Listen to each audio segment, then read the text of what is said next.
Esta semana en Reporteros en el Mundo, Bosnia-Herzegovina, puerta para islamistas. Pakistán, refugiados afganos bajo presión. Empezamos en Alemania. Antes de las parlamentarias viajamos a través de la República para ver cuál es el clima político en el país. Esta vez nos detenemos en Dresde. Michael Honawa antes pertenecía a una pandilla juvenil, pero según él nunca fue una persona violenta. Políticamente lo tiene muy claro, es de derechas y le molestan los refugiados en su barrio. En primer lugar, se ocupan de su actividad criminal, es decir, robar a otros o incluso golpearlos. Su mentalidad también es totalmente diferente. Michael Honawa se crió en este barrio de Dresde, en uno de los típicos bloques de vivienda de la antigua Alemania del Este. En los años 70, un buen lugar.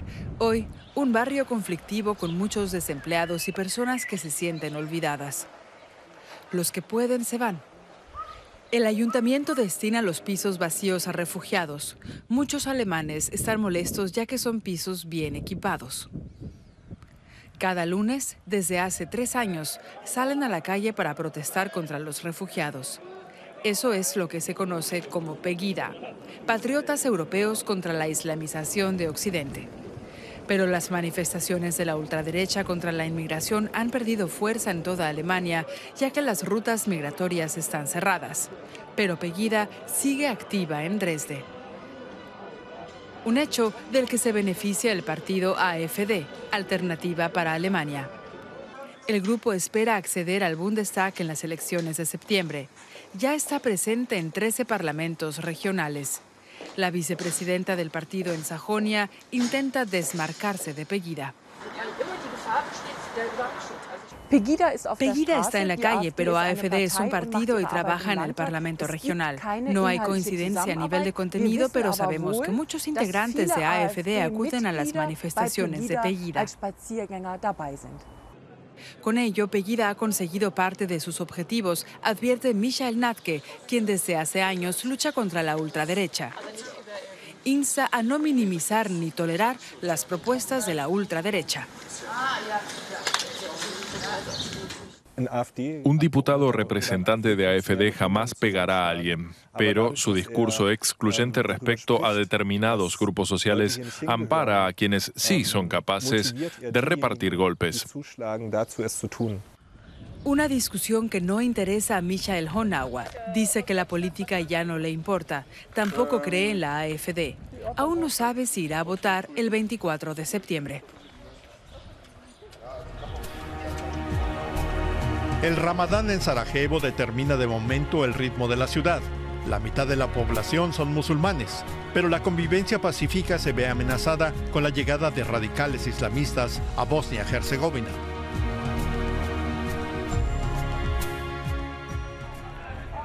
Es época de Ramadán. Cuando se acerca la hora de romper el ayuno, los fieles de Sarajevo se reúnen en las colinas que dominan la ciudad para disfrutar de la panorámica. Es un ambiente y una vista genial para romper el ayuno. La costumbre se repite desde hace 4 semanas. Una fiesta de los musulmanes de Bosnia, el país cuya comunidad musulmana evolucionó hacia un islam liberal durante los últimos siglos. Trabajo en una mina de carbón, así que solo puedo cumplir con mis obligaciones religiosas, ayunar y orar cuando tengo libre. Mi mujer es más estricta. Yo tengo menos margen de maniobra debido a mi trabajo, pero es algo muy especial para los musulmanes de Bosnia, igual que en Europa y en el resto del mundo. Ha llegado el momento diario de romper el ayuno.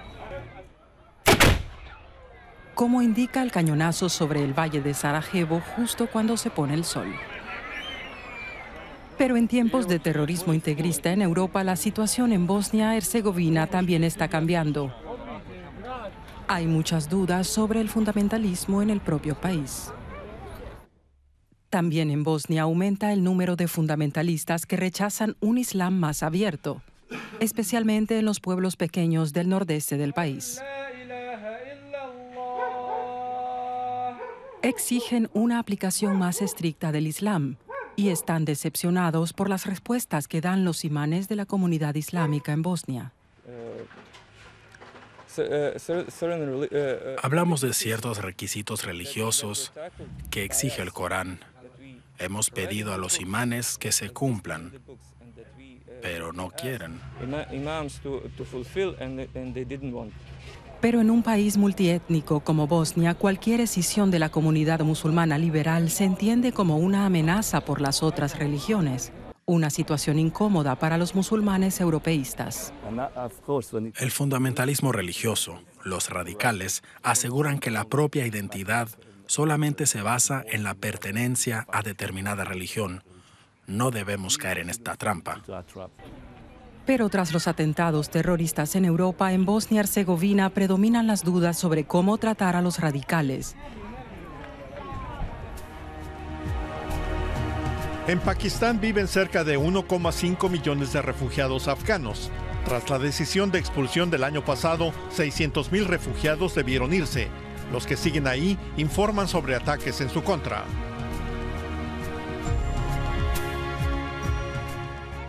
Naes Khan vacila cuando se le pregunta cuál es su hogar. Hace 35 años sus padres huyeron de Afganistán a Pakistán con la esperanza de alcanzar una vida mejor.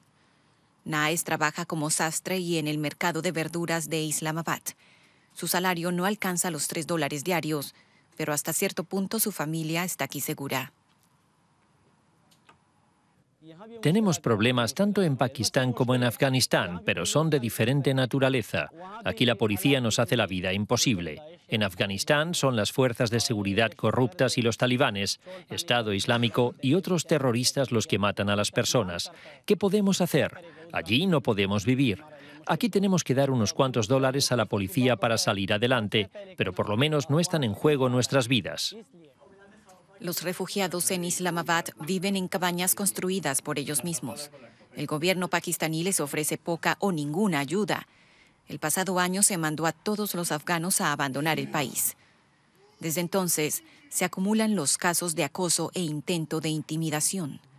Más de 600.000 afganos fueron deportados a su país a pesar de los peligros que les espera a su vuelta. Las organizaciones pro derechos humanos están preocupadas. En algunas regiones acosan y presionan a los refugiados. Lo hemos estado observando y discutimos con los gobiernos federales y provinciales. Nosotros estamos en contra de las deportaciones masivas. El gobierno de Pakistán sostiene que el conflicto no ha endurecido su política de refugiados.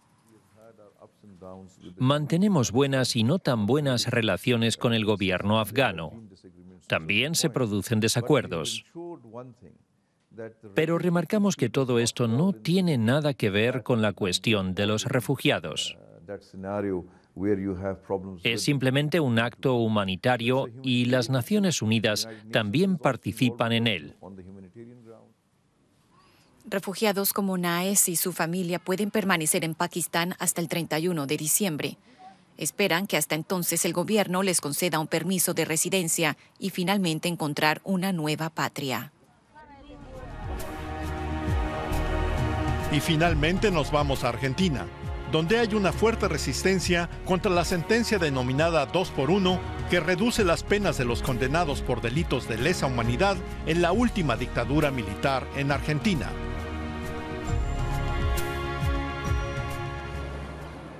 El masivo rechazo social en mayo pasado contra la sentencia a favor del llamado 2x1, que reducía las penas a los condenados por delitos de lesa humanidad en la última dictadura de Argentina, impulsó a algunos de sus hijos a rechazar públicamente esos crímenes. Erika Lederer, hija de un obstetra que atendía partos de bebés robados a desaparecidas, tomó la iniciativa y llamó por Facebook a juntarse. Una de las que contestó fue Liliana Furió, hija de un militar bajo arresto domiciliario, al que sigue visitando pese a todo. Juntas formaron el colectivo Historias Desobedientes, que ya agrupa a 40 hijos de represores que rechazan el terrorismo de Estado cometido por sus padres. Acá estamos, cada vez sumando más hijas e hijos que pensaban que estaban solos y necesitan encontrarse, ¿no?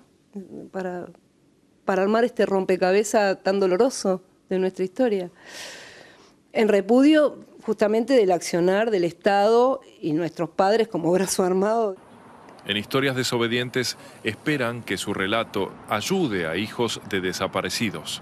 Desean que también se pronuncien los hijos de empresarios beneficiados por el régimen. Algunos integrantes del colectivo recibieron apoyo desde países en los que también se violaron los derechos humanos, como Chile. Otros sufren el rechazo de sus familiares.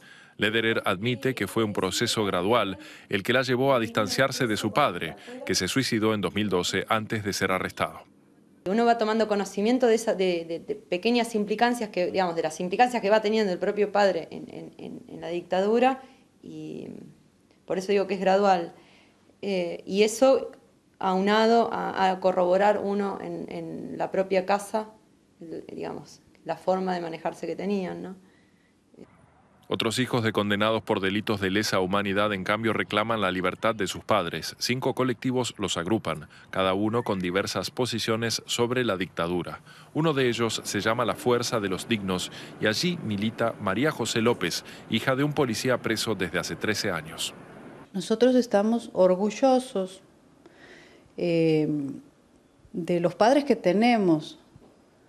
Para nosotros la condena no es una condena real, es una condena política. Del total de imputados por delitos de lesa humanidad, unos 1.149 siguen libres.